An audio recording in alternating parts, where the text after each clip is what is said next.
নবীজি সাল্লাল্লাহু আলাইহি ওয়াসাল্লাম বলতেন, আহসু হিলাল শাবান লি রমাদান। রমজানের জন্য শাবানের তারিখ চাঁদ গণনা করো। চাঁদ গণনার মাধ্যমে মেন্টালিটি প্রস্তুতি নবীজি নিতেন, আর শারীরিক প্রস্তুতি নবীজির হতো রোজার মাধ্যমে। আবার এই শাবানের রোজা বড় ফজিলতময় রোজা। নবীজি সাল্লাল্লাহু আলাইহি ওয়াসাল্লামকে বলা হলো, রমজান মাস ব্যতীত আপনাকে, রমজান ছাড়া শাবান মাস ব্যতীত আপনাকে অন্য কোন মাসে এত রোজা রাখতে দেখি নাই।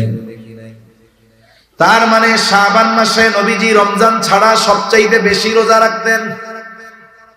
নবীজি সাল্লাল্লাহু আলাইহি ওয়াসাল্লাম বলেন, শাবান মাস এমন একটা মাস, যেই মাস রজব আর রমজানের মধ্যবর্তী মাস। এই মাসটা হলো এমন এক মাস, এই মাসের ব্যাপারে অধিকাংশ মানুষ হলো উদাসীন। নবীজি বলেন, এই মাসে বান্দার আমল আল্লাহ তাআলার কাছে পেশ করা হয়। অন্যান্য সময় হলো সপ্তাহে একদিন, রজব মাসে প্রতিদিন। নবীজি সাল্লাল্লাহু আলাইহি ওয়াসাল্লাম বলেন, নবীজি সাল্লাল্লাহু আলাইহি ওয়াসাল্লাম বলেন, শাবান মাসে প্রত্যেক দিন বান্দার আমল আল্লাহ তাআলার কাছে পেশ করা হয়। এই জন্য আমি এটা পছন্দ করি যে আমার আমল আল্লাহর সামনে পেশ করা হবে, আর ওই অবস্থায় আমি থাকবো রোজাদার। এটা আমি পছন্দ করি। এজন্য নবীজি শাবান মাসে সবচেয়ে বেশি রোজা রাখতেন। তবে হাদিসের মধ্যে আসছে, নবীজি বলেন, শেষ দুই বা এক দুই দিন রোজা রাখার ব্যাপারে নবীজি মানা করেছেন, যাতে করে শাবানের রোজা রমজানের রোজা মিশে না যায়। যারা রাখছে তো ভালো, যারা রাখে নাই এখনো এক দুই দিন রাখার সুযোগ আছে, রাখা যাইতে পারে। এতে কি হবে?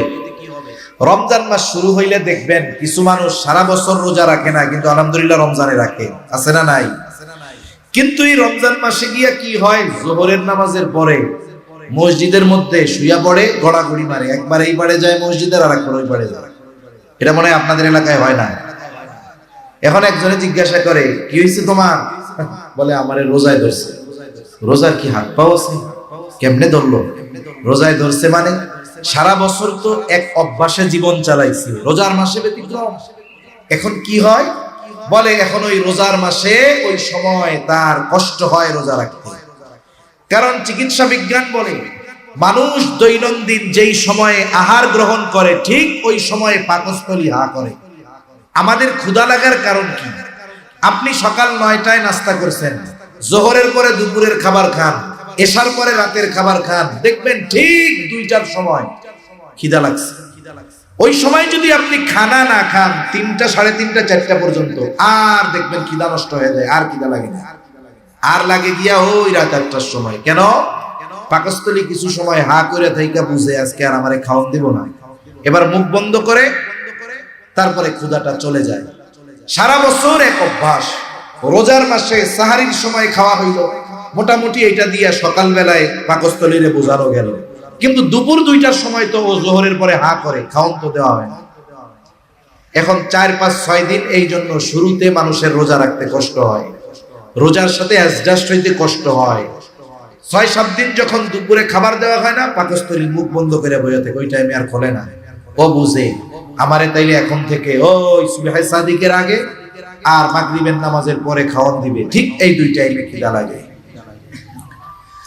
তাহলে রোজার মাস আগের থেকে যদি প্রস্তুতি নেওয়া হইতো, রোজা রাখতাম, তাহলে রমজানে আমার রোজাগুলো প্রাণবন্ততার সাথে রাখা সহজ হইতো। এজন্য নবীজি শাবান মাসে বেশি বেশি রোজা রাখতেন, যাতে করে আল্লাহর সামনে যখন আমল পেশ করা হয় তখন উনি রোজাদার অবস্থায় থাকেন। এই যে রমজান মাস, এটা হলো বছরের শ্রেষ্ঠ মাস। কি মাস? জোরে বলেন। আসমান জমিন সৃষ্টির শুরু থেকে নিয়েই আল্লাহ তাআলা 12টা মাস নির্ধারণ করেছেন। এর মধ্যে 4টি মাস হলো হারাম মাস, সম্মানিত মাস। আল্লাহ তাআলা কোরআনুল কারীমের মধ্যে বলেন, ইন্না ইদ্দাতাশ শুহুরি ইনদাল্লাহি عشر شهرا في كتاب الله يوم خلق السماوات والأرض منها أربعة حرم ذلك الدين القيم আল্লাহ জানায় দেন আসমান জমিন সৃষ্টি থেকে নিয়েই হলো মাস 12টা, এর মধ্যে 4টি মাস সম্মানিত মাস। কয়টা মাস জোরে বলেন? 3টি মাস ধারাবাহিক, 1টি মাস আলাদা। 3টি মাস জিলকাদ, জিলহাজ, মুহররম, আরেকটা হলো রজব। জিলকাদ, জিলহাজ, মুহররম, রজব, এই 4টি মাস হলো সম্মানিত মাস। এই 4টি মাসকে সম্মানিত মাস হিসাবে অভিহিত যিনি করেছেন তিনি কে? রমজান মাসের কথা কিন্তু নাই। কেন নাই? বলে রমজান তো শুধু সম্মানিত নয়, এটা হলো বছরের শ্রেষ্ঠ মাস। আমরা এখন আছি হাদিসের ভাষায় জান্নাতের বাগানে। কিসের বাগানে? জান্নাতের বাগানে। দুনিয়ার মধ্যে সর্বোত্তম জায়গা হলো মসজিদ, সবচাইতে নিকৃষ্ট জায়গা হলো বাজার, সবচাইতে উত্তম মজলিস হলো এই দ্বীনি মজলিস। মজলিসের ব্যাপ্তি যদিও ছোট, আওয়াজ কিন্তু অনেক দূরে যায়, ঠিক না? হয়তো এই মজলিসের বাহিরে দাঁড়িয়ে শোনা যাবে, কিন্তু মজলিসে বসলে যে রহমত, এটা পাওয়া যাবে না। কেন? গ্লাস থেকে পানি উপচে পড়ে কখন? যখন গ্লাস ভরবে এরপরে, ঠিক না? হাদিসের মধ্যে আসছে দ্বীনি মজলিসগুলার চারদিকে রহমতের ফেরেশতারা দাঁড়িয়ে থাকে, এবং এই মধ্যবর্তী জায়গায় যারা বসে থাকে এই দ্বীনি মজলিসে, জিকিরের মজলিসে, তাদের উপরে আল্লাহর রহমত বর্ষিত হতে থাকে। আমরা অনেকে চিন্তা করি মাইকের আওয়াজ তো আসতেছে, ওই দূরে বসে শুনলাম, অসুবিধা কি? শুনতেছি তো। আপনি শুনতেছেন ঠিক, কিন্তু এই মজলিসে বসলে যেই রহমত, সেটা থেকে বঞ্চিত হতে হচ্ছে। এই মজলিসে বসার দ্বারা সগীরা গুনাহ মাফ হওয়ার ঘোষণা আছে, সেটা থেকে বঞ্চিত হতে হচ্ছে। এজন্য অনেক মানুষ অনেক প্রোগ্রামে দেখি বাইরে শুনে, দাঁড়িয়ে শুনে, দূরে দূরে শুনে, শুনতেছে, কিন্তু এখন এই শ্রবণ করাটা যদি এই মজলিসে আইসা শুনতো, তাহলে ওই যে বাহিরে দাঁড়িয়ে যে শুনতেছে এর চাইতে উপকৃত বেশি হতো না কম হতো? এজন্য আমরা দোয়া করি যারা অকারণে, কোনো কারণবিহীন বাইরে দাঁড়িয়ে আছে, আল্লাহ আমার ওই ভাইদেরও এখানে এসে বসে কথা শোনার তৌফিক দান করেন। জবান খুলে বলি আমিন। আমি আপনাদের দীর্ঘ রাত পর্যন্ত কষ্ট দিব না, তবে আপনারা কতটুকু খেয়াল দিয়ে কথা শুনতেছেন বা শেষ পর্যন্ত শুনবেন, এজন্য একেবারে বয়ানের শেষে আমার একটু মনে করায় দিবেন, একটা প্রশ্ন উত্তর পর্ব থাকবে। জবাব যে দিতে পারবে তার জন্য পুরস্কার থাকবে আমার পক্ষ থেকে ইনশাআল্লাহ। খেয়াল দিয়ে শুনবো তো ইনশাআল্লাহ। আল্লাহ তৌফিক দান করেন। আজকে চলতেছে শাবান মাসের 26 তারিখ। কয় তারিখ? শাবান মাসের 26 তারিখ শুরু হয়ে গেছে। রাসূলুল্লাহ সাল্লাল্লাহু আলাইহি ওয়াসাল্লাম রজব মাস যখন আসতো তখন থেকেই রমজানের প্রস্তুতি নিতেন। এই যে যুবক ভাইরা কাফেলায়ে আসহাবে বদর, এনাদের সাথে আমার একটা হৃদ্রতার সম্পর্ক আছে, মহব্বতের সম্পর্ক আছে, রক্তের সম্পর্ক নাই। সম্পর্কটা ঈমানি, আর এটাই আন্তরিকতা, হৃদ্রতায় পরিণত হয়েছে। এই যে আমার ভাইরা এত সুন্দর আয়োজন করছেন, এই আয়োজনের জন্য প্রস্তুতি মনে হয় আজকে সকাল থেকে নিছে, অনেক আগের থেকে নিছে। মাহফিল চলবে হয়তো 6 ঘন্টা, 8 ঘন্টা বা 10 ঘন্টা, বা বাদ জোহর থেকে 11:30, 12:30 সর্বোচ্চ।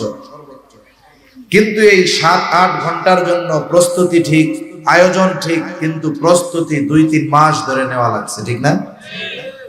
কত রকমের প্ল্যান, পরিকল্পনা, এগুলোর পরে একটা আয়োজন সুন্দরভাবে সমাপন হয়।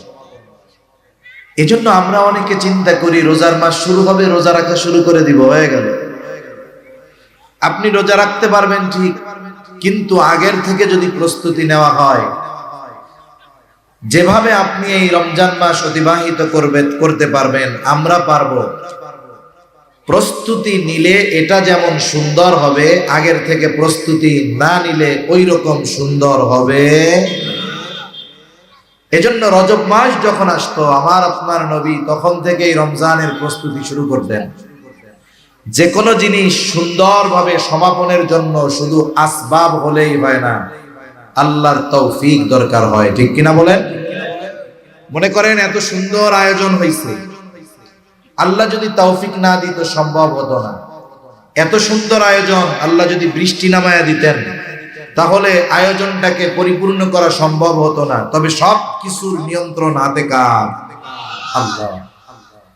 রজব মাস আসলেই নবীজি আল্লাহর কাছে দোয়া করতেন, আল্লাহুম্মা বারিক লানা ফি রজব ওয়া শাবান ওয়া বাল্লিগনা রমাদান।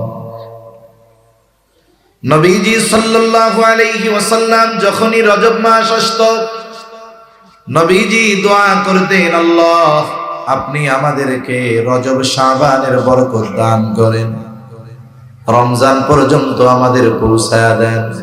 তার মানে 2 মাস আগে থেকেই নবীজি দোয়া করতেন। এরপরে চলে আসতো শাবান। শাবানের আগমন যখন ঘটতো, নবীজির প্রস্তুতি আরো বেড়ে যেত। নবীজি সাল্লাল্লাহু আলাইহি ওয়াসাল্লাম দোয়া করার সাথে সাথে মানসিক এবং শারীরিক ভাবে প্রস্তুতি নিতেন। মানসিক প্রস্তুতির জন্য কি করতেন? নবীজি বলেন, আহসু হেলাল শাবান লি রমাদান। নবীজি বলতেন, তোমরা শাবানের চাঁদ গণনা করো, তারিখ গণনা করো। রমজানের জন্য তোমরা শাবানের তারিখ গণনা করো। তারিখ গণনার মাধ্যমে মানুষের মেন্টালিটি প্রস্তুতি হয়। কারণ একটা মানুষ যদি প্রত্যেক দিন এই তারিখ মনে করে, আজকে 26, কালকে 27, আজকে 26, কালকে 27, পরের দিন 28, এর পরের দিন 29, অনুরূপ ভাবে আমি আপনি যদি বারবার হিসাব করি, আজকে 27, আজকে 26, কালকে 27, তারিখ তো চলে আসতেছে, দেখবেন আমার আপনার মধ্যে এক ধরনের আগ্রহ, উদ্দীপনা কাজ করতেছে। তবে প্রকৃত ইমানদার হলে তবে। কারণ নবীজি বলেন, রমজান মাস এটা হলো মুমিনের জন্য পাথেয় সংগ্রহ করার মাস, আর রমজান মাস মুনাফিকের জন্য কষ্টের মাস। এজন্য কত আল্লাহর বান্দা খুশি হচ্ছে যে রমজান আসতেছে, আর কত আল্লাহর বান্দা চিন্তা করতেছে ঘরে রোজা রাখবো, আমার আর ঘরে খাওয়া নইব না। আছে না নাই? অনেক দোকানদারের ওয়াজ করলেও দোকান বন্ধ করে না, কয় হুজুর দুপুরে অন্য সময় যা বিক্রয় হইতো রোজার মধ্যে আরো বেশি হয়, পদ্মাটা নাইয়া খায়। এই লোকগুলো রোজা আসতেছে, এদের অন্তরের মধ্যে কষ্ট শুরু হয়ে গেছে। এদের ব্যাপারে নবীজি জানায় দেন, এই রোজা আসতেছে এই কারণে যাদের অন্তরে কষ্ট, এরা প্রকৃত মুমিন হতে পারে না। মুনাফিকদের জন্য রোজা কষ্টের, আর ইমানদারদের জন্য রোজা হলো আনন্দের, আখিরাতের পাথর সংগ্রহ করার। এখন রোজা আসতেছে, 2-4 জন বেজার হইতেছেন নাকি? তাহলে নবীজি সাল্লাল্লাহু আলাইহি ওয়াসাল্লাম বলতেন, আহসু হিলাল শাবান লি রমাদান। রমজানের জন্য শাবানের তারিখ চাঁদ গণনা করো। এজন্য বিগত সময়ে যদি করে থাকি তো আলহামদুলিল্লাহ, না করলে আজকে থেকেও করব। আজকে হলো 26, আগামীকাল সূর্যাস্তের পরে 27, তারপরের দিন সূর্যাস্তের পরে 28, তারপরের দিন সূর্যাস্তের পরে 29, এবার 29 তারিখ, যেই দিন সন্ধ্যা, পরের দিন হতে পারে সন্ধ্যার পরে 1 তারিখ অথবা 30 তারিখ, ঠিক না? এবার কি করব? 29 তারিখ সন্ধ্যায় ইরানের মানুষ পশ্চিম আকাশ খোলা, নবীজির একটা মৃত সুন্নাত বললে চলে, ফাঁকা জায়গায় দাঁড়ায়া পশ্চিম আকাশে রমজানের চাঁদ তালাশ করব তো ইনশাআল্লাহ। এখন আর চাঁদ খোঁজা লাগে না। রাত 12টার সময় ফোন দিবে, 29 তারিখ রাত 12টায়। পোলা আছে সৌদি আরব, ফোন দিয়ে আপনাকেও বাসায় বলো, ওটা চাঁদ দেখা গিয়ে না, হ্যাঁ আরা তো তারা বিবড়ি চলে আসছি, তাহলে আনারও কালে এত চলে যাবে, এরকম বলবে না? তার মানে সে নিশ্চিত, যেহেতু আজকে সৌদি আরব দেখা গেছে, কালকে বাংলাদেশে দেখা না যাক আর যাক আর না যাক, কালিয়া বাংলাদেশে 1 তারিখ। এই কারণে আবার ফেসবুকে, শহরের মানুষ আমরা খুঁজি ফেসবুকে, এই 2 কারণে এইরকম একটা সুন্নাহ আমল আমাদের থেকে মরার মতো হয়ে গেছে। এজন্য আমরা 29 তারিখ সন্ধ্যায় পশ্চিম আকাশে চাঁদ তালাশ করব, ইনশাআল্লাহ। করব তো ইনশাআল্লাহ, আল্লাহ তৌফিক দান করে। ওই দিন দেখা না গেলে পরের দিন উঠবে নিশ্চিত, এরপরেও দেখতে যাব, এটা নবীর সুন্নাহ। তাহলে চাঁদ গণনার মাধ্যমে মেন্টালিটি প্রস্তুতি নবীজি নিতেন, আর শারীরিক প্রস্তুতি নবীজির হতো রোজার মাধ্যমে। আবার এই শাবানের রোজা বড় ফজিলতময় রোজা। নবীজি সাল্লাল্লাহু আলাইহি ওয়াসাল্লামকে বলা হলো, রমজান মাস ব্যতীত আপনাকে, রমজান ছাড়া শাবান মাস ব্যতীত আপনাকে অন্য কোন মাসে এত রোজা রাখতে দেখি নাই। তার মানে শাবান মাসে নবীজি রমজান ছাড়া সবচাইতে বেশি রোজা রাখতেন। নবীজি সাল্লাল্লাহু আলাইহি ওয়াসাল্লাম বলেন, শাবান মাস এমন একটা মাস, যেই মাস রজব আর রমজানের মধ্যবর্তী মাস। এই মাসটা হলো এমন এক মাস, এই মাসের ব্যাপারে অধিকাংশ মানুষ হলো উদাসীন।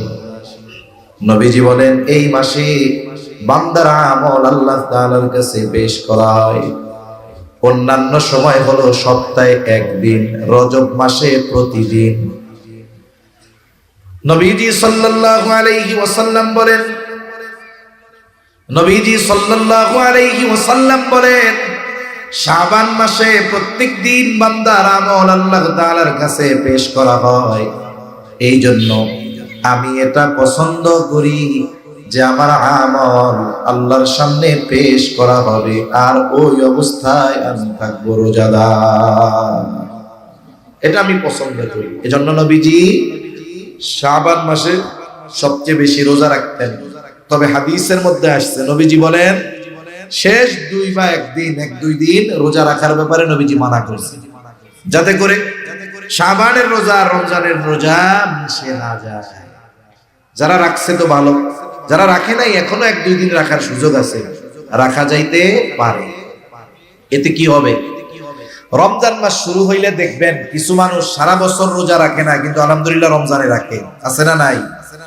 কিন্তু এই রমজান মাসে গিয়া কি হয়, যোহরের নামাজের পরে মসজিদের মধ্যে শুইয়া পড়ে, গড়াগড়ি মারে, একবার এই পারে যায় মসজিদের, আর একবার ওই পারে যায়। এটা মনে হয় আপনাদের এলাকায় হয় না? এখন একজনে জিজ্ঞাসা করে, কি হয়েছে তোমার? বলে আমারে রোজায় ধরছে। রোজার কি হাত পাও আছে? কেমনে ধরলো? রোজায় ধরছে মানে সারা বছর তো এক অভ্যাসে জীবন চালাইছি, রোজার মাসে ব্যতিক্রম। এখন কি হয়, বলে এখন ওই রোজার মাসে ওই সময় তার কষ্ট হয় রোজা রাখতে।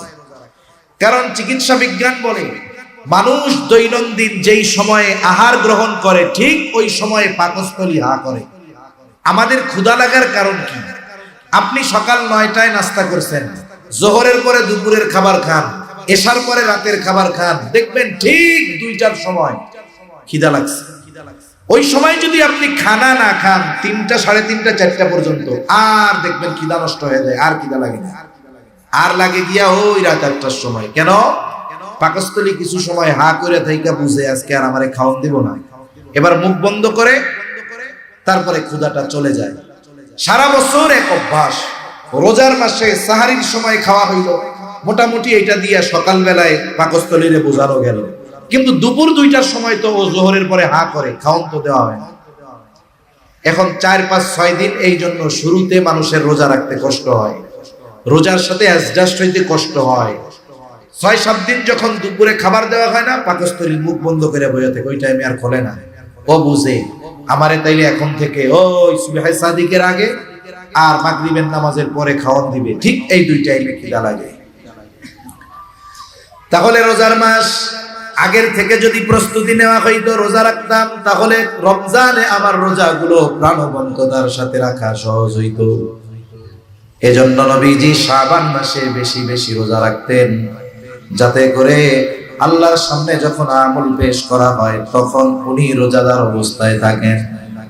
এই যে রমজান মাস, এটা হলো বছরের শ্রেষ্ঠ মাস। কি মাস জোরে বলেন? আসমান জমিন সৃষ্টির শুরু থেকে নিয়েই আল্লাহ তাআলা 12টা মাস নির্ধারণ করেছেন। এর মধ্যে 4টি মাস হলো হারাম মাস, সম্মানিত মাস। আল্লাহ তাআলা কোরআনুল কারীমের মধ্যে বলেন, ইন্না ইদ্দাতাশ শুহুরি ইনদাল্লাহি ইসনা আশারা শাহরান ফি কিতাবিল্লাহি ইয়াওমা খালাকাস সামাওয়াতি ওয়াল আরদা মিনহা আরবাআতুন হুরুম যালিকাদ দীনুল কাইয়্যিম। আল্লাহ জানায় দেন, আসমান জমিন সৃষ্টি থেকে নিয়েই হলো মাস 12টা। এর মধ্যে 4টি মাস সম্মানিত মাস। কয়টা মাস জোরে বলেন? 3টি মাস ধারাবাহিক, 1টি মাস আলাদা। 3টি মাস জিলকাদ, জিলহাজ, মুহররম, আরেকটা হলো রজব। জিলকাদ, জিলহাজ, মুহররম, রজব, এই 4টি মাস হলো সম্মানিত মাস। এই 4টি মাসকে সম্মানিত মাস হিসাবে অভিহিত যিনি করেছেন তিনি কে? রমজান মাসের কথা কিন্তু নাই। কেন নাই? বলে রমজান তো শুধু সম্মানিত নয়, এটা হলো বছরের শ্রেষ্ঠ মাস। আমরা হলাম শ্রেষ্ঠ উম্মত। আমরা কি উম্মত জোরে বলেন? আমরা হলাম শ্রেষ্ঠ উম্মত।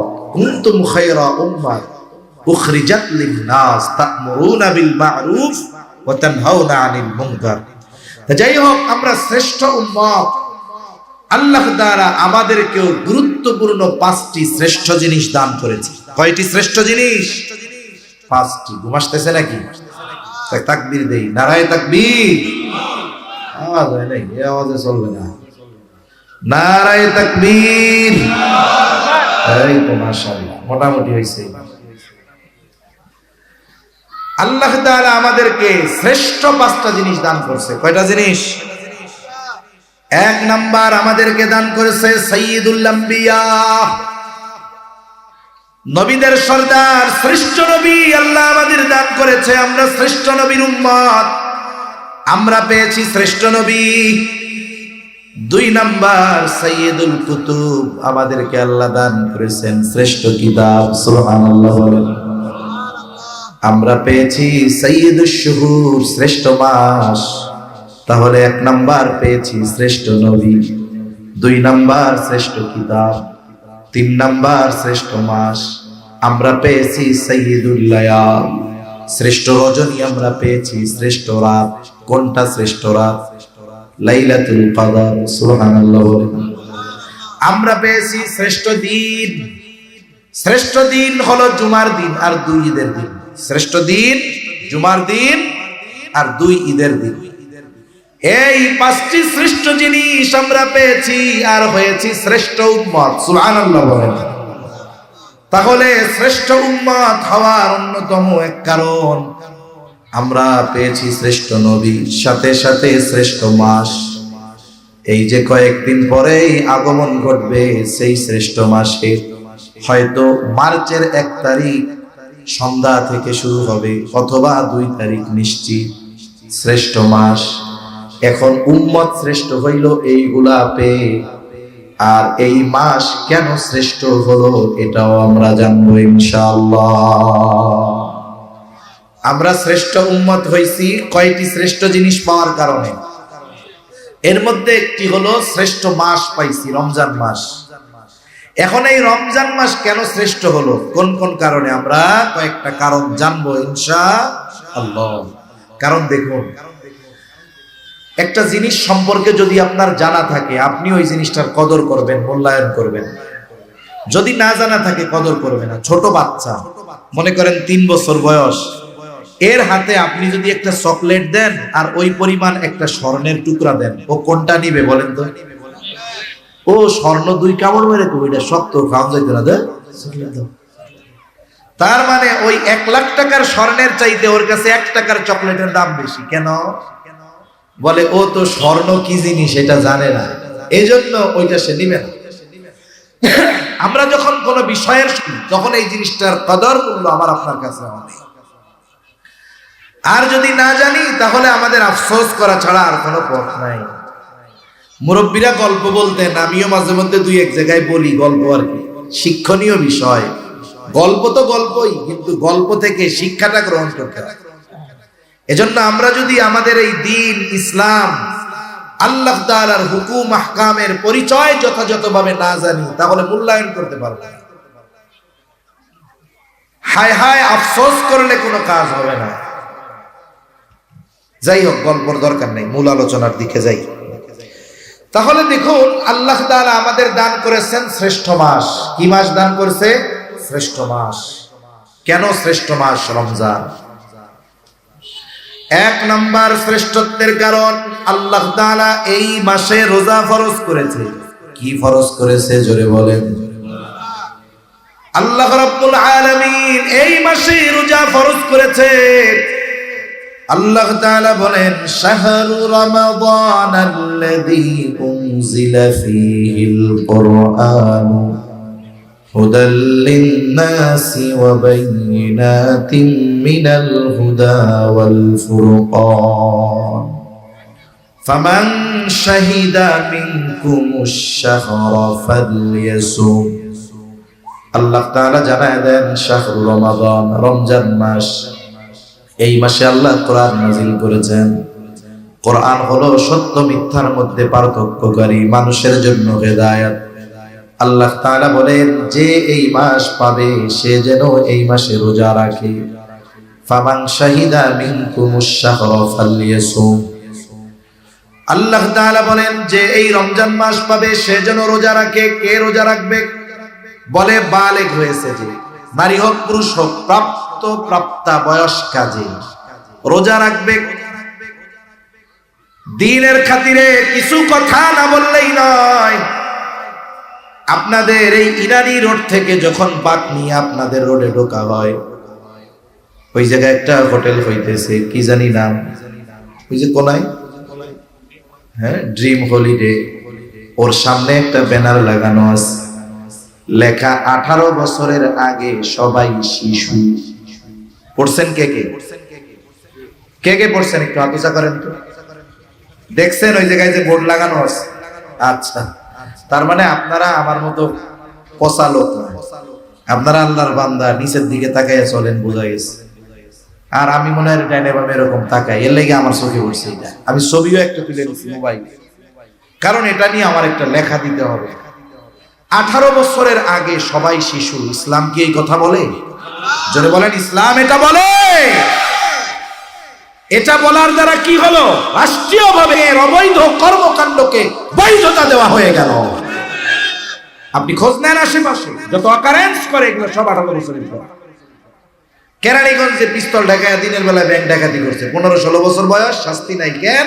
এগুলা শিশু। ফালতুমি বাদ দেন মিয়া। ইসলাম বলে প্রাপ্তবয়স্ক হওয়ার সর্বশেষ সময়সীমা চন্দ্র মাস হিসাবে 15 বছর। আহাদুল বুলুগ, বালেগ হওয়ার সর্বশেষ সময়সীমা কত বছর? জোরে বলেন, কত বছর? 15 বছর। এটা ইংরেজি হিসাবে নয়, আরবি হিসাবে। তাহলে কয় মাস হয় ইংরেজি হিসাবে? 14 বছর 7 মাস। 14 বছর 7 মাস হওয়ার পরে কোন ছেলে অথবা মেয়েকে শিশু বলার সুযোগ নেই। এর আগেও হতে পারে। চিকিৎসা বিজ্ঞান বলে এখন 10 বছর বয়সে ছেলে বালেগ হতে পারে। একটা মেয়ের যখন প্রতি মাসে তার কিছু অসুস্থতা আল্লাহ প্রদত্ত ভাবে হয়, 3 থেকে 10 দিনই অসুস্থতা থাকে। এটা যখন শুরু হয় তখন থেকে ওই মেয়ে প্রাপ্তবয়স্কা। এটা ইসলামের আইন মানতে হবে। হতে পারে, হ্যাঁ ঠিক আছে, যদি শারীরিক গঠন এগুলোর কারণে, অসুস্থতা জনিত কারণে বিবাহ করে দেওয়া হচ্ছে, সেটা ভিন্ন বিষয়। কারণ ফুড পয়জনিং এর কারণে একটা কম বয়সী মেয়ে সে যদি সন্তান ধারণ করে তার অসুস্থতা হতে পারে, এটা আমাদের খাদ্যে ভেজালের কারণে। কিন্তু এই কারণে তাকে শিশু বলার, ছেলেকে শিশু বলার সুযোগ নাই। এখন দেখুন, তাহলে 12 বছরে বালেগ হতে পারে, 10 বছরে হতে পারে, 13 বছরে হতে পারে, 14 বছরে হতে পারে। তবে 14 বছর 7 মাসের পরে কাউকে শিশু বলার সুযোগ নাই। এর দ্বারা কি হবে? আপনি যত আছে কক্সবাজারে হয় নাই, সারা দেশে আছে। আপনি এই এর যে অপরাধ, এটার বৈধতা দিলেন, অপরাধগুলোকে হালকা বানায় দিলেন। ও মার্ডার করছে, ওরে আটকায় দিয়া বলবে ওরা দিন, ওরে বড়দের মতো শাস্তি দেওয়া যাবে না। এই সুযোগ পাইলে সমাজে অপরাধ বাড়বে না কমবে? ইসলাম বুঝে না, তো দিন বুঝে না, বাস্তবতা বুঝে না। আর ইসলামই প্রকৃতপক্ষে বাস্তবতা সম্পন্ন এক জীবন ব্যবস্থা, ঠিক কিনা বলেন? কে রোজা রাখবে? বলে যার 14 বছর 7 মাস হয়ে গেছে, এর রোজা না রাখাও পায় নাই, এর আগেও হতে পারে। বালেগ হওয়ার যত আলামত আছে এগুলো যদি তার মধ্যে পাওয়া যায়, সে প্রাপ্তবয়স্ক বয়স্কা, তার জন্য রোজা রাখতে হবে। যদি সে অচেতন, পাগল না হয়, ব্রেন যদি ঠিক থাকে, মুসাফির যদি না হয়, আবার যদি এমন অসুস্থতা, রোজা রাখলে মারা যাওয়ার মতো অবস্থা, রাখতে পারতেছে না, এমন ব্যক্তি যদি না হয়, তাহলে এই ধরনের নারী আর পুরুষ তাদের জন্য রোজা রাখা ফরজ। কিন্তু অনেক বাপ ছেলের 15 বছর 14 বছর এর রোজা রাখতে দিবে না, অথচ সে প্রাপ্তবয়স্ক হয়ে গেছে। ও ভাই, ঘরের মধ্যে যদি ছেলে মেয়ে থাকতো, আগুন যদি লাইগা যাইতো, আপনি কি চিন্তা করতেন আমার পোলা মাইয়া ঘুমাইতেছে, থাক, ডাকার দরকার নাই, আগুন জ্বলে জ্বলুক? রাখতেন কে? নিজে আগুনে পুড়ে ওদেরকে বের করতেন। আপনি যে তাকে নামাজ পড়ান না, আপনি যে তাকে রোজা রাখতে দেন না, কেমন যেন আপনি স্বহস্তে নিজের হাতে সন্তানকে জাহান্নামে নিক্ষেপ করতেছেন। এজন্য আমরা আমাদের সন্তানদের রোজায় অভ্যস্ত করবো। এখন তো ঠান্ডার সময় আস্তে আস্তে আসতেছে, যার ফরজ হয় নাই আপনি তারাও বলেন তুমি রাখো, যতক্ষণ পারবা তুমি রাখবা। তুমি না পারবা যখন ভেঙে ফেলবে, এতে সে অভ্যস্ত হবে, রোজার সাথে আগ্রহী হবে। তাহলে বলতেছিলাম, এই মাস যে পাবে সে রোজা রাখবে। এই মাসে অন্যতম এক ফরজ বিধান হলো রোজা। তবে এই মাসেরও কিছু ফাজাইল আছে, এই মাসেরও কিছু আলাদা তাৎপর্য আছে। অন্যতম এক তাৎপর্য যে আল্লাহ রাব্বুল আলামিন এই মাসকে বরকতময় মাস করেছেন। আর আল্লাহ তাআলা এই মাসেই আমাদের জন্য ইসলামের অন্যতম বুনিয়াদ রোজাকে আল্লাহ ফরজ করেছে। ইসলামের ভিত্তি হলো 5টা। কয়টা? জোরে বলেন।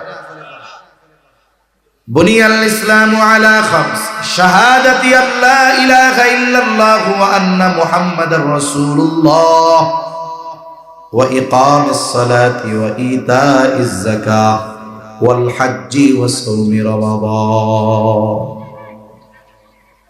রমজানের রোজা এটা ইসলামের অন্যতম এক ভিত্তি, এটা ফরজ। কেউ যদি না রাখে, রাখার সামর্থ্য থাকার পরেও যদি রোজা না রাখে, নিঃসন্দেহে তার কবিরা গুনাহ। 2 নম্বর, যদি কেউ রোজার ফরজিয়তকে অস্বীকার করে, নিঃসন্দেহে তার ঈমান চলে যায়। একজন হলো পাপ করে, পাপকে পাপ মনে করে পাপ করে, আর একজন হলো পাপও করে, ওইটার বৈধ মনে করে। বলে একজন পাপ করার পরে সে যদি ওই পাপকে পাপ মনে করে ও গুনাহগার হবে, তবে বেঈমান হবে না। কিন্তু আরেকজন যদি পাপ করে না ঠিক, কিন্তু ওই পাপকে সে বৈধ মনে করে, তাহলে তার ঈমান থাকবে না। দেখছেন, একজন পাপ কইরাও বেঈমান হয় না, আরেকজন বিশ্বাসের কারণে পাপ না করেও বেঈমান হয়ে যেতে পারে। তাহলে 1 নাম্বার বলে এই মাসে আল্লাহ তাআলা রোজা ফরজ করেছেন। রোজা হলো ইসলামের 5টি ভিত্তির অন্যতম ভিত্তি। এখন এই রোজার মধ্যে কি আছে, রোজার দ্বারা ফায়দা কি, ফজিলত কি? নবীজি সাল্লাল্লাহু আলাইহি ওয়াসাল্লাম রোজার ফজিলতের কথা জানায় দিয়েছেন। রমজান মাসের ফজিলতের কথা আল্লাহ জানায় দিয়েছেন। রোজা রাখলে লাভ কি হবে? রাসূলুল্লাহ সাল্লাল্লাহু আলাইহি ওয়াসাল্লাম জানায় দেন, রোজা হলো জাহান্নাম থেকে বাঁচার ডাল। আস-সাওমু জুন্নাতুন, রোজা হইল ডাল। আপনাদের এলাকায় ঢাল নিয়ে মারামারি দেখছেন আপনারা? হইছে আপনাদের অঞ্চলে? এক সময় কি হইতো? ঢাল নিয়ে মারামারি হইতো যে, দেখেন নাই? অনেক অঞ্চলে ঢাল নিয়ে মারামারি, এরকম লম্বা লম্বা থাকে, এরকম মারে, আর এক পক্ষ এরকম ঠেকায় দেয়, ঢাল দিয়ে আত্মরক্ষা করে, তরবারি দিয়ে তরবারির আঘাত থেকে, তীর বর্ষার আঘাত থেকে রক্ষা করার জন্য জিহাদের ময়দানে, যুদ্ধের ময়দানে এই ঢাল এগুলো ব্যবহার করা হয়। রোজা হলো জাহান্নাম থেকে বাঁচার অন্যতম ঢাল। এখন বলেন তো, এই ঢাল যদি কাগজের হয় আর আগুনের কাছে যদি নেওয়া হয়, ওই ঢাল কি টিকবে? ওটা নিজেও পুড়বে, আমারও পুড়াবে। এজন্য রোজাটা রোজার মতো হওয়া দরকার। হাদিসের মধ্যে রোজার যত ফজিলতের কথা আছে, এই ফজিলতগুলো যদি অর্জন করতে হয়, অবশ্যই রোজাটা হতে হবে গুনাহমুক্ত রোজা। আমরা অনেকে মনে করি রোজা হলো সুবহে সাদিক নিয়ে সূর্যাস্ত পর্যন্ত পানাহার আর স্ত্রীর কাছে না যাওয়া, এটাই মনে হয় রোজা। না, এর দ্বারা আপনি শুধু ফরজ আদায় করলেন, কিন্তু আপনি যদি রোজা রেখে টেলিভিশন দেখেন, চোখের গুনাহ করেন, জবানের গুনাহ করেন, হাতের গুনাহ করেন, পায়ের গুনাহ করেন, তাহলে কি হলো? বলে এই গুনার কারণে রোজার ফজিলত থেকে আমাদের মাহরুম হওয়া লাগে। এজন্য নবীজি সাল্লাল্লাহু আলাইহি ওয়াসাল্লাম বলেন, কিছু মানুষের রোজা হলো না খেয়ে থাকার নামান্তর। তার ওই রোজার দ্বারা শুধু ফরজ আদায় হয়, কিন্তু রোজার যে ফজিলত সেটা সে বঞ্চিত হয়। এই জন্য অঙ্গ প্রত্যঙ্গের রোজা আছে, জবানের রোজা আছে, চোখের রোজা আছে, হাত পায়ের রোজা আছে। এখন আমি যদি রোজা রেখে চোখ দিয়ে গুনাহ করি, চোখের রোজা হলো না। জবান দিয়ে যদি গীবত করি, গুনার কথা বলি, তাহলে আমার রোজার ফজিলত পাওয়া হলো না। হাত দিয়ে গুনাহ করলাম, পা দিয়ে গুনাহ করলাম, হলো না। তার মানে সারাদিন যেমন উপোস থাকতে হবে, না খেয়ে থাকতে হবে, অনুরূপ ভাবে অঙ্গ প্রত্যঙ্গকেও গুনাহ থেকে বাঁচানোর দরকার আছে না? না, আমরা দৃঢ় প্রতিজ্ঞা করি নিজের সাথে নিজে। আর একজনের সাথে করলে তো ওয়াদা করলে যদি না করি, তাহলে কি হবে? ওয়াদা খেলাফ হবে। ওয়াদা খেলাফ করা মুনাফিকের আলামত।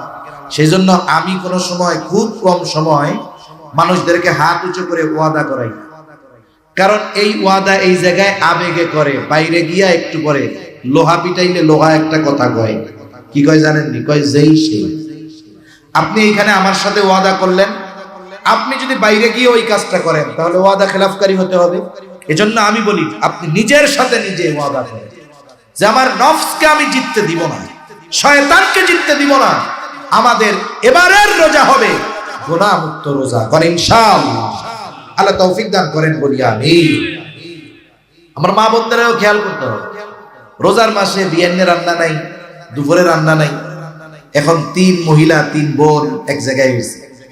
এবার বৈশাখ মাস শুরু, গল্প শুরু হবে।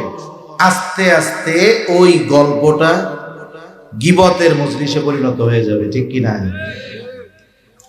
এজন্য আমরা রোজার মাস চেষ্টা করব আমলে কাটানোর জন্য, প্রত্যেকটা অঙ্গ প্রত্যঙ্গের গুনাহ থেকে বাঁচার জন্য।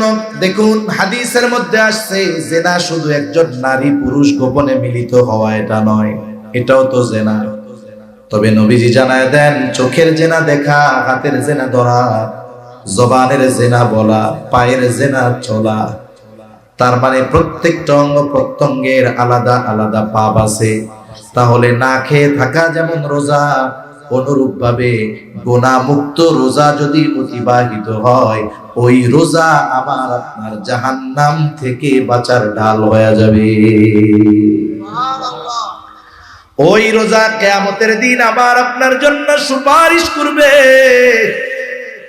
হাদিসের মধ্যে আসছে, নবীজি সাল্লাল্লাহু আলাইহি ওয়াসাল্লাম বলেন, الصيام والقرآن يشفعان للعبد يوم القيامة। সিয়াম এবং কোরআন কিয়ামতের দিন বান্দার জন্য আল্লাহ তাআলার কাছে সুপারিশ করবে। সিয়াম বলবে, আয় রব ইন্নী মানাতু আত-তাআমা ওয়াশ-শাহাওয়াত। সিয়াম বলবে, আল্লাহ আমি দিনের বেলায় তাকে খাবার আর স্ত্রীর কাছে যাওয়া থেকে বিরত রেখেছি। আয় আল্লাহ আপনি তার ব্যাপারে আমার সুপারিশ কবুল করেন। কোরআন বলবে, আল্লাহ ইন্নী মানাতুহুন নাওমা বিল্লাইল, আমি তারে রাতে ঘুমাইতে দেই নাই, আপনি তার ব্যাপারে আমার সুপারিশ কবুল করেন। নবীজি সাল্লাল্লাহু আলাইহি ওয়াসাল্লাম বলেন, আল্লাহ তাআলা কোরআন এবং রোজার সুপারিশ তার জন্য কবুল করবে। রোজা রাখা গুনাহ করলে ওই রোজা সুপারিশ করবে? ওইটা তো দুর্বল রোজা, ও তো বঙ্গু রোজা, ওরও অভিশাপ দিবে যে আমাদের এইটা গুনাহ করছে। এজন্য আমরা চাই রোজা আমাদের জন্য যেন সুপারিশ করে। এজন্য গুনাহমুক্ত রোজা রাখবো তো ইনশাআল্লাহ। ওয়াদা, নিজের সাথে নিজে ওয়াদা করি, এইবারের রোজা হবে গুনাহমুক্ত রোজা।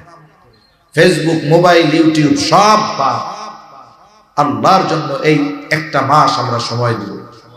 এই মাসে নবীজি যেমন ফজিলতের কথা বলছে, এই মাসে অন্যায় করাও ওই রকম বড় অন্যায়। এখন বলতে পারেন হুজুর এমনি সময় অন্যায় যেমন, এই সময় তো তেমন হবে। আচ্ছা একটা উদাহরণ দেই। মনে করেন একজন একটা পাপ এই রাস্তায় করছে, খোলা জায়গায়, কথার কথা, ওই পাপটা যদি মসজিদের মধ্যে করে, একই পাপ স্থান পরিবর্তনের কারণে আপনি কবেন কত বড় জালেমের জালেম, পাপ করছে করছে বাইরে করলো এক ব্যাপার, আল্লাহর ঘরের মধ্যে পাপ করছে, এটা ছাড় দেওয়া যাবে না। তার মানে একই পাপ, শুধুমাত্র স্থান পরিবর্তনের কারণে ওই পাপটাকে আমরা কত গুরুত্ব দেই, যেটা জঘন্য কাজ করেছে। অনুরূপ ভাবে সময়ের কারণে তো বান্দার ইবাদতের দাম বাড়ে, স্থানের কারণে ইবাদতের দাম বাড়ে। বাড়ে কি বাড়ে না? আমরা এশার নামাজ পড়ছি আজকে কক্সবাজারে, এই এশার নামাজ যদি মসজিদুল আকসায় পড়তাম, কক্সবাজার পড়ে ইনানিতে পড়ে যেই সওয়াব পাওয়া গেছে তার কমপক্ষে 10 গুণ সওয়াব আল্লাহ তাআলা মসজিদুল 250 গুণ সওয়াব আল্লাহ তাআলা মসজিদে আকসায় কমপক্ষে 250 গুণ বাড়ায়া দিতেন। আবার যদি এই নামাজটা মসজিদুল নববীতে আদায় করতে পারতাম, বলে কমপক্ষে 1000 গুণ সওয়াব আল্লাহ বাড়ায়া দিতেন। একই এশার নামাজ যদি আমি আপনি বাইতুল্লাহ আদায় করতে পারতাম, কমপক্ষে 1,00,000 গুণ সওয়াব বাড়ায়া দিতেন কে? এই যে ইবাদতের প্রতিদান, গুরুত্ব, দাম বাড়ছে স্থানের কারণে। কিসের কারণে? স্থানের কারণে। সময়ের কারণে ইবাদতের দাম বাড়ে। এমনি সময় আর লাইলাতুল কদর, ওই রাতের ইবাদত আর সাধারণ রাতের ইবাদত এক নাকি? তাহলে মনে রাখতে হবে এই মাসে যেমন ফজিলতে ভরপুর, এই মাসে অন্যায়টাও ওইরকম সর্বোচ্চ অন্যায়। এজন্য আমরা এই মাসটাতে গুনাহমুক্ত অতিবাহিত করার সর্বোচ্চ চেষ্টা করব, কোন ইনশাআল্লাহ। তাহলে এই মাসের রমজান মাস শ্রেষ্ঠ মাস হওয়ার 1 নম্বর কারণ হলো রোজা। আর রোজা হলো জাহান্নাম থেকে বাঁচার ঢাল। রোজা হলো বান্দার জন্য কিয়ামতের দিন সুপারিশ করবে। শুধু তাই না, রোজাই একমাত্র ইবাদত, যে ইবাদতের প্রতিদান স্বয়ং যিনি দিবেন তিনি কে? রাসূলুল্লাহ সাল্লাল্লাহু আলাইহি ওয়াসাল্লাম বলেন, কুল্লু আমাল ইবনি আদম লাহু ইল্লা সিয়াম। বনি আদমের প্রত্যেকটা আমল তার নিজের জন্য, তবে রোজা ব্যতীত। হাদিসে কুদসি নবীজি সাল্লাল্লাহু আলাইহি ওয়াসাল্লাম বলেন, আল্লাহ তাআলা বলেন, আস-সাওমু লি ওয়া আনা আজজি বি। নবীজি বলেন, আল্লাহ তাআলা বলেছেন রোজা আমার জন্য, আর এই রোজার প্রতিদান স্বয়ং আমি আল্লাহ নিজে। স্বয়ং প্রতিদান আল্লাহ নিজে, আল্লাহ নিজে দিবেন। এখানে একটা গল্প মনে পড়ছে, বলি দেখেন। এক রাজার 4 বউ। কয় বউ? জোরে কন, কয়টা? কারো আসেনি 4 জন? নাই কারো? আছে? আলহামদুলিল্লাহ। এই না করতে পারলেও এটার সমর্থন দিতে হবে। একটা বিষয় আমি করতে পারতেছি না, ওই যে আগেই বলছি, আমি পারতেছি না, ঠিক আছে, কিন্তু আরেকজন যখন করছে শরীয়তের একটা কাজ, অনেক সময় আছে কিছু বৈধ আমল না হওয়ার কারণে, জায়েজ আমল বৈধ আমল না হওয়ার কারণে সমাজের মানুষ অনেক সময় ওই আমলটাকে ঘৃণা করে বসে আছে না নাই? আমাদের এলাকায় এক লোক, তার চাচা মারা গেছে, এরপরে তার চাচিরে বিয়া করছে। শরীয়তে নিষেধ আছে এটা? নিষেধ নাই তো। চাচা মারা গেছে, চাচিকে বিয়া করছে, লোকটা আরো উদারতার পরিচয় দিয়েছে, চাচিকে বিবাহ করছে। সমাজের মানুষ তো জানে না, এখন ওই বেটারে পারলে এক করে এই করে দেয় যে এ কবিরা গুনাহ করে ফেলছে। অথচ সমাজে সুদ খাইয়া জেনা করে, ব্যভিচার করে, পরকিয়া করে ভরে যাচ্ছে, এর কিছু পায় না। ওই আল্লাহর বান্দা চাচা মারা গেছে, এবার তার চাচির এসে বিয়া করছে, তারে পারলে গ্রাম থেকে বের করে দেয়। এরপরে ওলামায়ে গ্রাম মানুষকে বুঝাইছে যে আসলে বিষয়টা উনি যা করছে, তাহলে চিন্তা করেন এই কাজটা হালাল কাজ, সমাজের মানুষ মনে করতো খারাপ কাজ, ঠিক না? উনি করছে। এখন এটাকে মানুষ যে ঘৃণা করতো, মানুষের অ্যাটিটিউড, আচরণ দেখে বোঝা গেল যে তারা এটারে পছন্দ করে না, উল্টা মনে হয় এই হালাল কাজটারে হারাম মনে করে। তা কি হইছে? এই যে লোকটা করছে, যে করার কারণে সমাজের মানুষের ভুল দূর হয়েছে কি হয় নাই? মানুষ বুঝতে পারছে যে না, লোকটা শরীয়ত বহির্ভূত কোনো কাজ করে নাই, হারাম কাজ করে নাই, হালাল কাজ করছে। এজন্য ভাই, আপনি আমি একটার বেশি করতে পারি নাই, এটা ভিন্ন কথা, কিন্তু যারা চারটা করছে, করতেছে, বা আল্লাহ করার তৌফিক দিছে, করছে, এদেরকে বাহবা দেওয়া দরকার, এলাকার থেকে পুরস্কার দেওয়া দরকার। যেমন একটা কর্ম যেটা সমাজ জেনার বিরুদ্ধে বলে না, পরকীয়ার বিরুদ্ধে বলে না, কিন্তু একজন যদি একাধিক স্ত্রী গ্রহণ করে, বিবাহ করে, তারে সমাজের মানুষ পারলে ধুইয়া দেয়, এটা খুব মন্দ এবং গর্হিত একটি কাজ। এখন রাজার চাইবে, এখন রাজাই কইছে কি, গল্প তো গল্পই, রাজাই বলছে কি যে আজকে তোমাদের 4 জনের জন্য আমার ধনভাণ্ডার ওপেন, যার যা মন চাই তাই। একজন কয় আমার হলো স্বর্ণের ভাণ্ডার, আর একজন কয় আমার হইলো রূপার ভাণ্ডার, আর একজন কয় আমার হলো হীরার ভাণ্ডার। এখন আর একজন কোনো কিছুর কাছে না গিয়ে রাজার পাশে এরকম খাড়ায় গেছে, কি রে তুমি যাও না কেন? ওরা তো সব নিয়ে গেল। আমার কিছু লাগবে না, আমার আপনারে লাগবে। আমার কারে লাগবে? আপনাকে লাগবে। ইমাম গাজ্জালী রাহমাতুল্লাহি আলাইহি বলেন, মান লাহুল মাওলা ফালাহুল কুল, বলে আল্লাহ যার হয়ে যায়, কুল কায়নাত তার হয়ে যায়, ঠিক কিনা বলেন? আর আল্লাহ বলেন আস-সাওমু লি ওয়া আনা আজজি বিহি, বলে বান্দা রোজা আমার জন্য রাখে, আর এই রোজার প্রতিদান স্বয়ং আমি আল্লাহ নিজে। এখন কোন গুনাহ কইরা যদি সে রোজা রাখে, এই রোজা তো আল্লাহ তাআলার জন্য হবে না, তাহলে এই রোজার প্রতিদান আল্লাহকে পাওয়া যাবে না। এজন্য রোজা রাখতে হবে, গুনাহ মুক্ত রোজা। আবার দেখেন রোজাদার আল্লাহ তাআলার কাছে কত প্রিয়। একটা মানুষ যখন দীর্ঘ সময় না খেয়ে থাকে, পাকস্থলীতে খানা পড়ে না, পানি পড়ে না, এই কারণে তার জবানের মধ্যে কিছু গন্ধ হয়।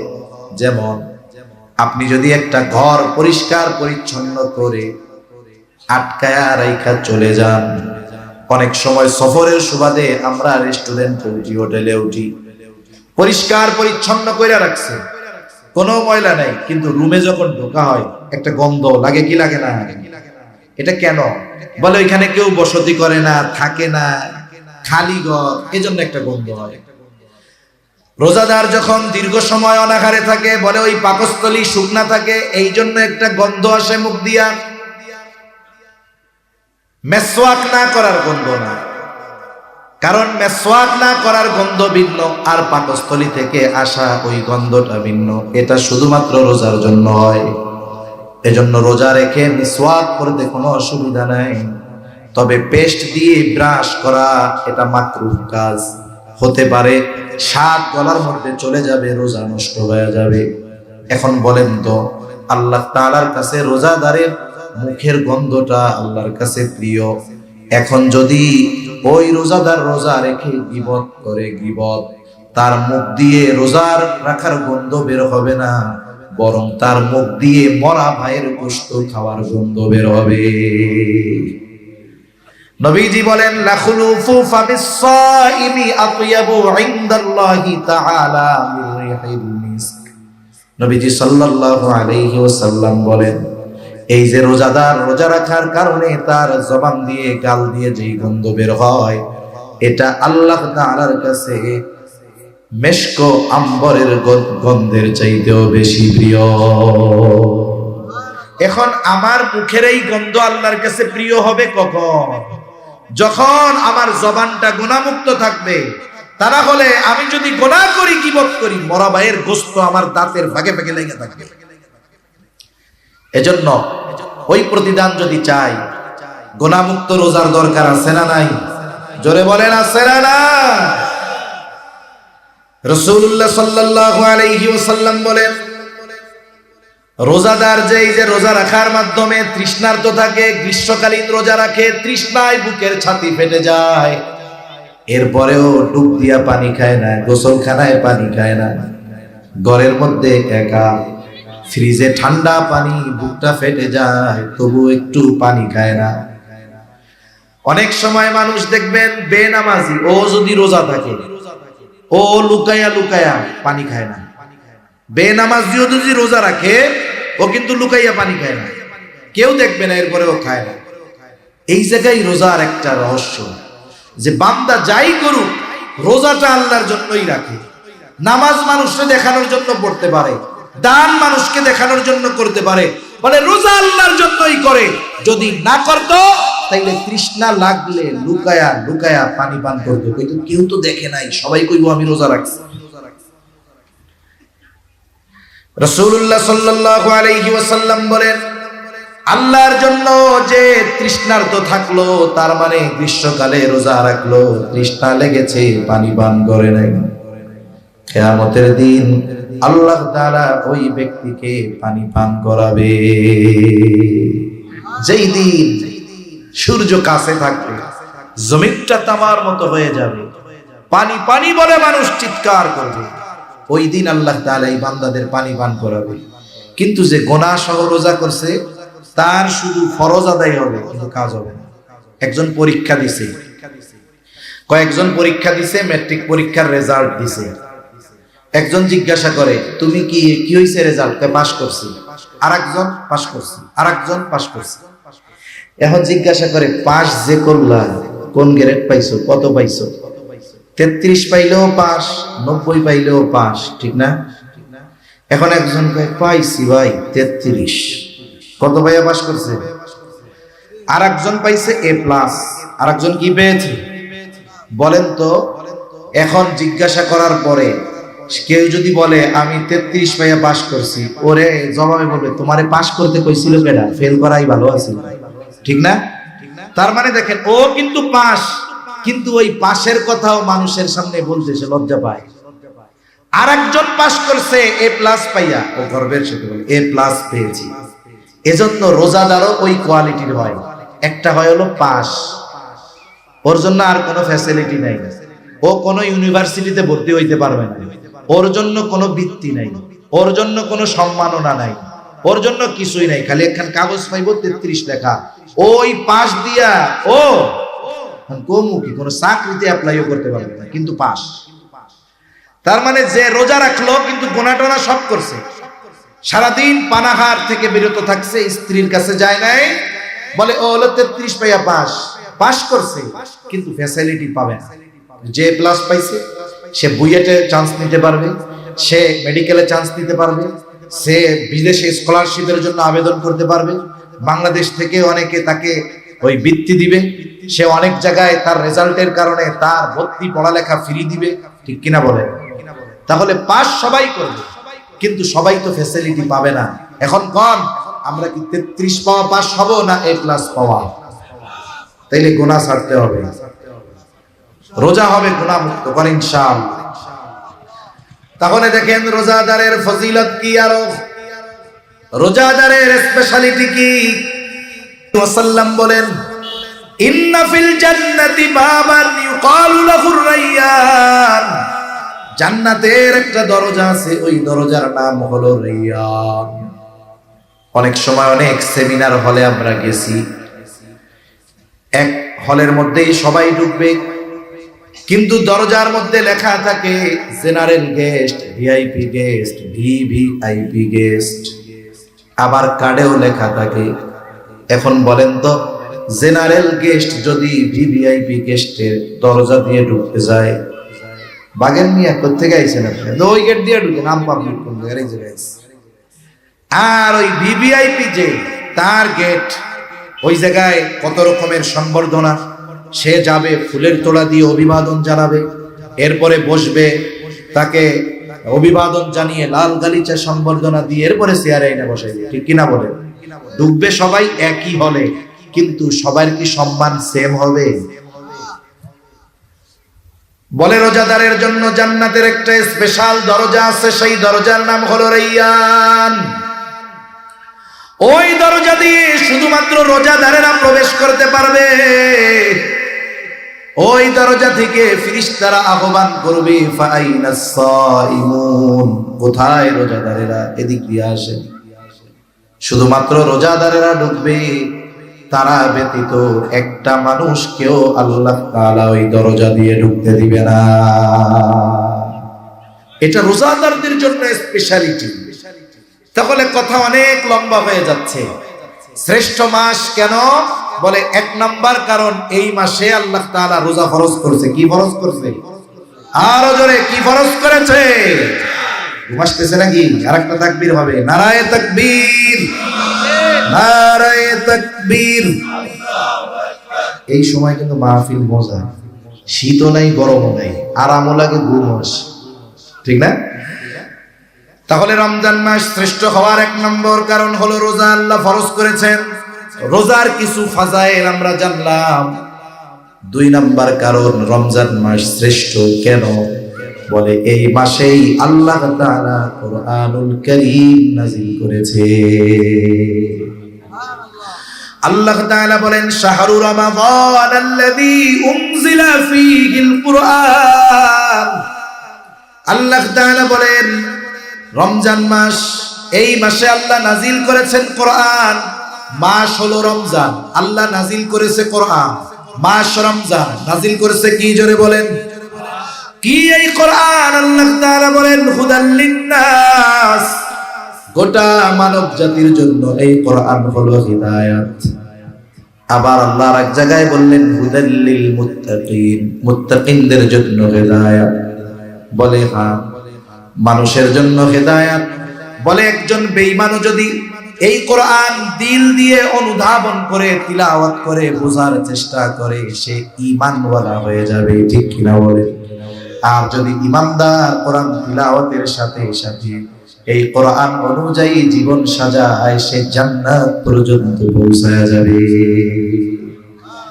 আর এই কোরআন সুপারিশ করবে। আগেই বলছি কোরআন আর রমজান এই দুইটার সাথে বন্ধুত্ব আছে। এই দুই বন্ধুর হক যদি আদায় করা যায়, ওরা আমাদের জন্য সুপারিশ করবে। সূরা মুলক যদি প্রতিদিন তিলাওয়াত করা হয় এশার নামাজের পর, আল্লাহ রাব্বুল আলামিনের নবী জানায় দেন কবরের আযাব থেকে বাঁচা যাবে।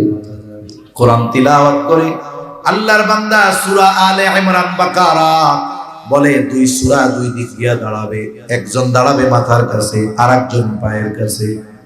আযাবের ফেরেশতারা যদি আসে, বলবে খবরদার ওইটা আমাকে তিলাওয়াত করে দাও, আযাব দেওয়া যাবে না। সুবহানাল্লাহ।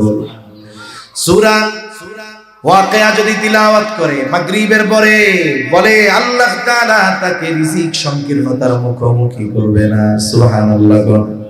এই কোরআন আল্লাহ নাজিল করেছে রমজান মাসে। এটা হুদাল লিল মুত্তাকিন, এটা হুদাল লিন নাস। মুত্তাকিরা, ঈমানদারেরা কোরআন অনুসরণের মাধ্যমে জান্নাতে চলে যাবে। আর বেঈমানেরা কোরআন যদি তিলাওয়াত করে, পড়ে, বুঝে, আশা করা যায় ঈমান নসিব হয়ে যাবে। সম্প্রতি সময়ে সংসদ সদস্য, মন্ত্রী সর্বোচ্চ পরিমাণের দোষী।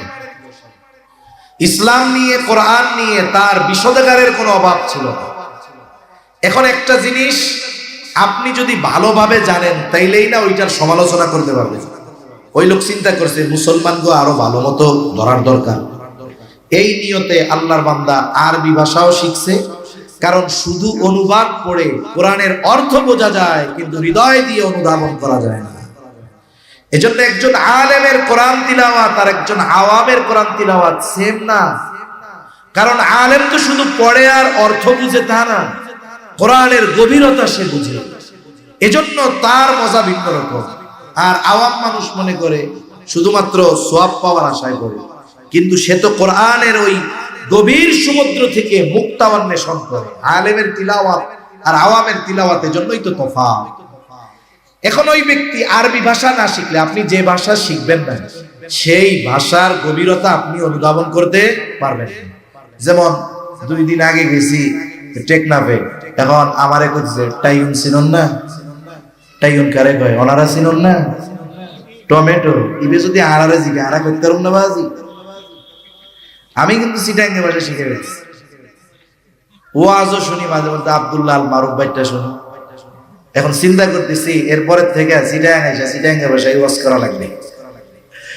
তাই এখন বলেন, দেখেন এখন আমি যদি টেকনাফের বাসিন্দা না হই, আমারে যদি বলে আপনারা টাইম চাটনি দিউম না, আমি বলছি আল্লাহ কি কয় এটা। এজন্য যে যে ভাষার জ্ঞান অর্জন করে সে সেই ভাষার গভীরতা বুঝে। উনি শিখতেছে আরবি ভাষা কেন? কোরআন বুঝার জন্য। কোরআন থেকে উনি ভুল বাইর কইরা মুসলমানদের আরো ধরবে। হেদায়াত কি জিনিস! বেচারা কোরআন তো পড়া শুরু করছে ভুল ধরার জন্য। আল্লাহ তাআলা তার বুঝের দরজা খুলে দিয়েছে, অন্তরে হেদায়েতের বাতি জ্বলে উঠেছে। এখন সে কোরআনের একজন সৈনিক হয়ে গেছে। সুবহানাল্লাহ। আবার দেখেন ডক্টর ঐতিহাসিক একজন ব্যক্তি, যখন ওই মিশরের জাদুঘরে রাখা ফেরাউনের মমি নিয়ে গবেষণা করা হবে, ওনাকে জানানো হলো এর ব্যাপারে কোরআনে আয়াত আছে। উনি চিন্তা করলেন বাবারে, তাহলে এর বাস্তব সব যদি জানতে হয় আমাকেও কোরআন শিখতে হবে। উনি এম্বাসির মাধ্যমে প্রাইভেট টিচার রেখে উনি আরবি শিখলেন। জ্ঞানী মানুষ, এই কোরআন শিখে ফেরাউনের মমি নিয়ে গবেষণা করেছেন। আল্লাহ তাআলা ওই বেঈমান মানুষটাকে হেদায়েতের মতো নূর দান করে দিয়েছে। কারণ যে কোরআন বুঝে সে সত্য মিথ্যার পার্থক্য করতে পারে। এজন্য কোরআনের আরেক নাম হলো ফুরকান। একটু খেয়াল করেন, আল্লাহ তাআলা হুদাল লিন-নাস বলার পরে বলেছেন ওয়াবাইয়িনাতিম মিনাল হুদা ওয়াল ফুরকান। আল্লাহ তাআলা মানুষের জন্য হেদায়েত বলার পর বলেছেন ওয়াবাইয়িনাতিম মিনাল হুদা ওয়াল ফুরকান। এটা সত্য মিথ্যার পার্থক্য নির্ণয়কারী। তার মানে একজন অমুসলিমও যদি হৃদয় দিয়ে কোরআন পড়ে, তার অন্তরে হেদায়েতের নূর যিনি জ্বালায়া দিবেন তিনি কে? এই কোরআন নাজিল হয়েছে কোন মাসে? জোরে বলেন। রমজান। তাহলে রমজানের দ্বিতীয় শ্রেষ্ঠত্ব এ মাসে নাজিল হয়েছে কোরআন। রমজান মাসের তৃতীয় শ্রেষ্ঠত্ব বলে এই মাসে আছে এমন এক রাত। রমজান মাসে নাজিল হয়েছে, কিন্তু কোন সময় নাজিল হইল?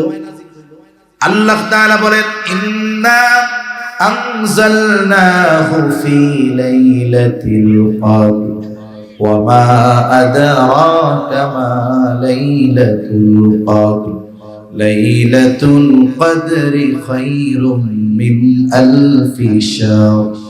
আল্লাহ তাআলা বলেন ইন্না আনজালনাহু, আই ইন্না আনজালনাল কুরআন, আমি এই রাতে নাজিল করেছি কোরআন। ফি লাইলাতুল কদর, কদরের রজনীতে আমি কোরআন নাজিল করেছি। এই কদরের রজনী এটা হলো রমজান মাসের একটা রাত। বলে কোরআনের ছোঁয়া লাগছে, রাত দামি হয়ে গেছে। কোরআনের ছোঁয়া লাগছে, মাস দামি হয়ে গেছে। কোরআন নাজিল হইছে, আম্বিয়া শ্রেষ্ঠ নবী শ্রেষ্ঠ নবী হয়ে গেছে। কোরআনের ছোঁয়া লাগছে, উম্মত শ্রেষ্ঠ উম্মত হয়ে গেছে। এই রজনী আল্লাহ তাআলা দান করেছেন রমজান মাসে কোরআনের বধূগুলোকে। আল্লাহ তাআলা বলেন আপনি জানেন লাইলাতুল কদর, লাইলাতুল কদর কি? লাইলাতুল কদর হলো খায়রুম মিন আলফি শাহর। বলে যেই সমস্ত মাসে লাইলাতুল কদর নাই, এমন 1000 মাসের চাইতে ওই রাতটা বেশি উত্তম। প্রায় 84 বছর হয়। কত বছর হয়? প্রায় 84 বছর এক রাত্র যদি পাইয়া যায়, তাহলে রমজান শ্রেষ্ঠত্বের অন্যতম একটি কারণ এই রমজান মাসেই আছে লাইলাতুল কদর, বলে যেটা হলো 1000 মাসের চাইতে উত্তম। সুবহানাল্লাহ। এই রমজান মাস হলো সেই মাস যেই মাসের আগমন ঘটলে আল্লাহ তাআলা জান্নাতের দরজা খুলে দেয়। নবীজি বলেন ইদা দাখালা রমাদান ফুতিহাত আবওয়াবুল জান্নাহ, রমজান মাসের আগমন ঘটলে আল্লাহ জান্নাতের দরজা খুলে দেয়। আরেক বর্ণনায় আসছে ফুতিহাত আবওয়াবুস সামা, আল্লাহ তাআলা আসমানের দরজাগুলো খুলে দেয়।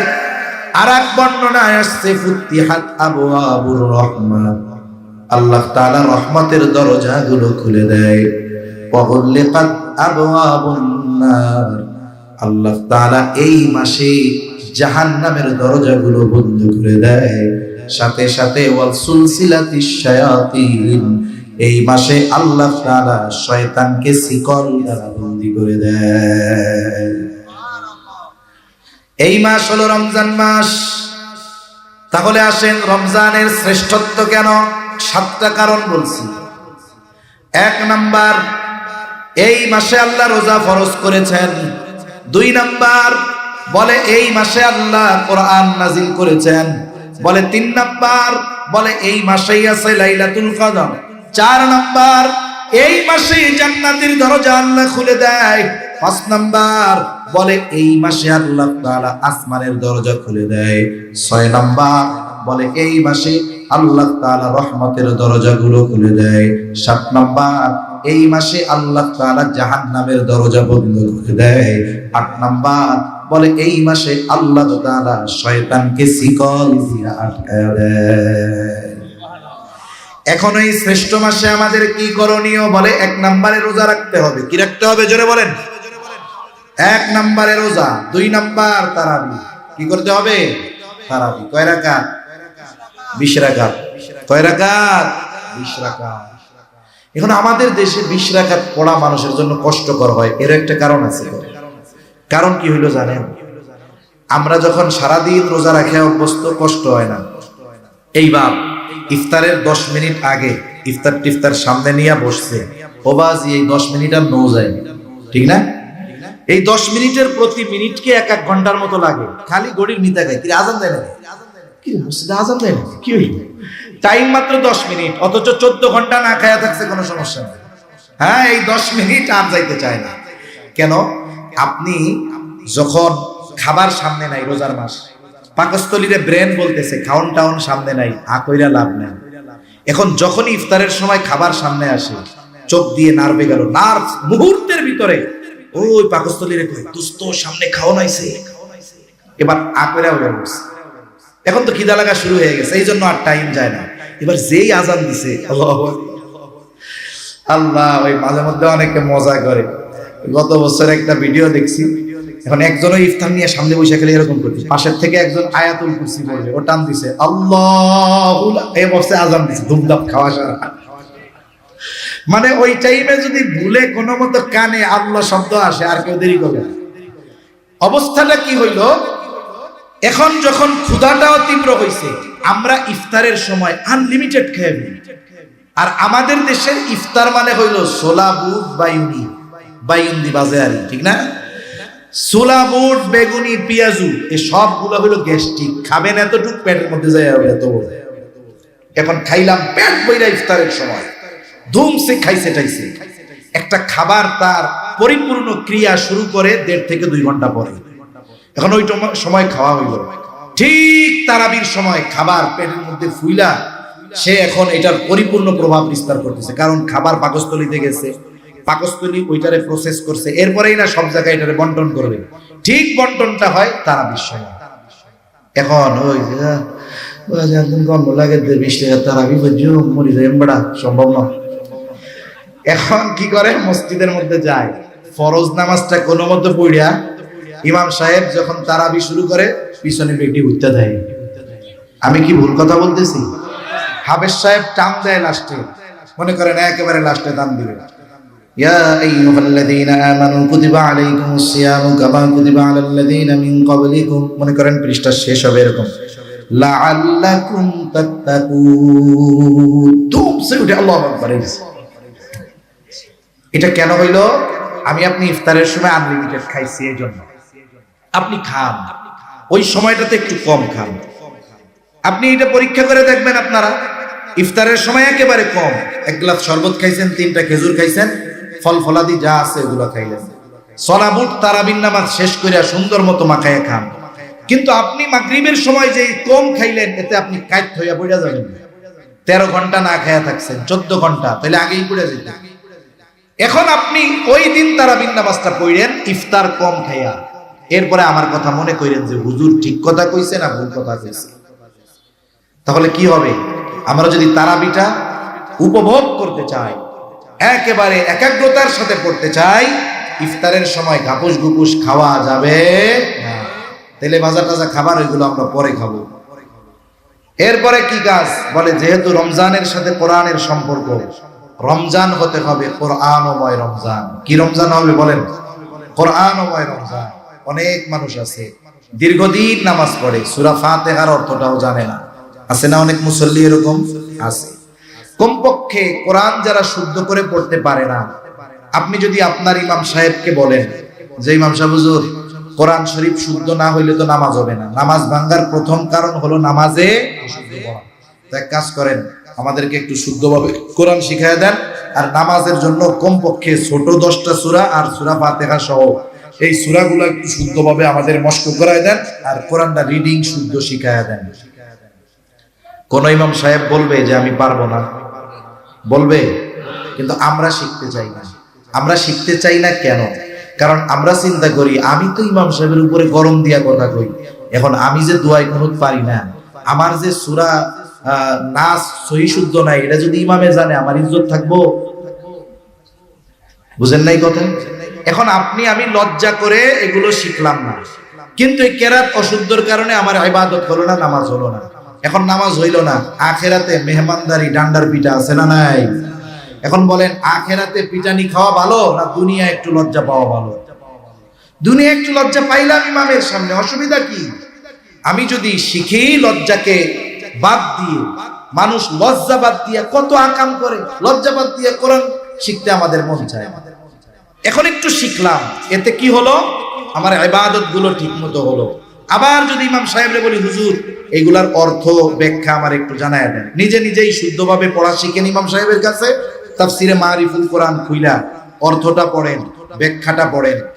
এরপরে আপনি আগেও সূরা ফাতিহা পড়তেন, অর্থ মুখস্থ করেছেন, ব্যাখ্যা জানছেন, জেনে আছে, এখন সূরা ফাতিহা পড়েন, আল্লাহর কসম আগে যে মজা পাইতেন এখন আপনি 1000 গুণ বেশি মজা পাবেন। আগে মুখস্থ অর্থ জানতেন না, প্রত্যেকদিন শুনেও আপনার মধ্যে বিরক্তি আসে নাই, আর এখন যত শুনবেন আগের চাইতেও লক্ষ কোটি গুণ মজা পাওয়া যাবে, ঠিক কিনা? এজন্য আমাদের রমজান হবে কোরআনময় রমজান, ইনশাআল্লাহ বলেন ইনশাআল্লাহ। আমরা রমজানকে আমলের জন্য ভাগ করব, রমজানকে আমলের জন্য ভাগ করব। দৈনিক যদি 1 পারা করে পড়ি 30 পারা হয়ে যায়। আপনি দৈনিক 1 পারার রুটিন রাখেন, শবে কদরের রাত্রে, আমাদের দেশে তো 21, 23 আর 25, 29 নাই, আমাকে দেশে 27 তারিখ যা হয় হবে। শবে কদর কয় তারিখ আমাকে দেশে? আমাদের বাংলাদেশে 27 তারিখ, যা হয় হবে।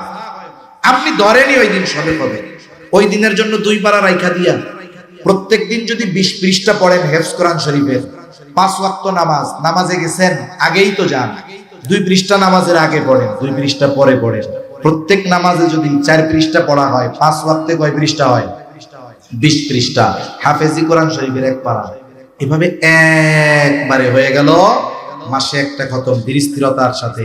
নাইলে আমাদের কতজন আবেগে আছে, প্রথম দিন দুমসে মাজা মোজা ব্যথা বানাইয়া 3 পারা পড়া, আর 18 দিন খবর নাই। এরপরে শবে কদরের রাত থেকে খতম দিতে হইব। কয় পারা পড়ছো এই কয়দিনে? কয় ভাই এখনো আমার 20 পারা বাকি আছে। কাজ হইল। খরগোশ আর কচ্ছপের দৌড়ের গল্প শুনছেন না? কচ্ছপ স্লো দৌড়াইছে কিন্তু দৌড় থামায় নাই, খরগোশ দ্রুত গতিতে দৌড়াইছে কিন্তু মাঝে একটা ব্রেক মেরে দিছে, এক ব্রেকে ওনারও ব্রেক হয়ে গেছে। এজন্য আপনি অল্প অল্প করে, আমরা অল্প অল্প করে করব, কিন্তু এটা কন্টিনিউ করব, কারণ ইনশাআল্লাহ ইনশাআল্লাহ কোরআনময় রমজান হবে আমাদের। রমজানে আরেকটা আমল কি?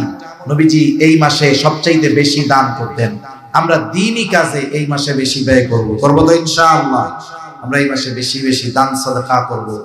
এই বিষয়গুলো যদি আমাদের সামনে থাকে, আমাদের রমজান হবে প্রাণবন্ত।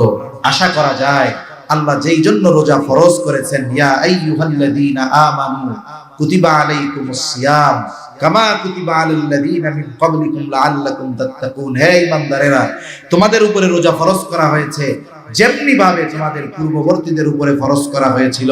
কেন? লাআল্লাকুম তাত্তাকুন, যাতে করে তোমরা মুত্তাকি হতে পারো। লাআল্লা কালামে ইলাহির মধ্যে আসলে ইয়াকিনের অর্থ দেয়, নিশ্চয়তার অর্থ দেয়। তার মানে প্রকৃতপক্ষে যে আলোচনাগুলো করলাম এগুলোকে সামনে রেখে আমরা যদি রমজান অতিবাহিত করতে পারি, আল্লাহ বলেন অবশ্যই তোমরা মুত্তাকি হয়ে যাবে। সুবহানাল্লাহ। আল্লাহ তাআলা আমাদেরকে গুনাহমুক্ত রমজান অতিবাহিত করার তৌফিক দান করেন বলি আমিন।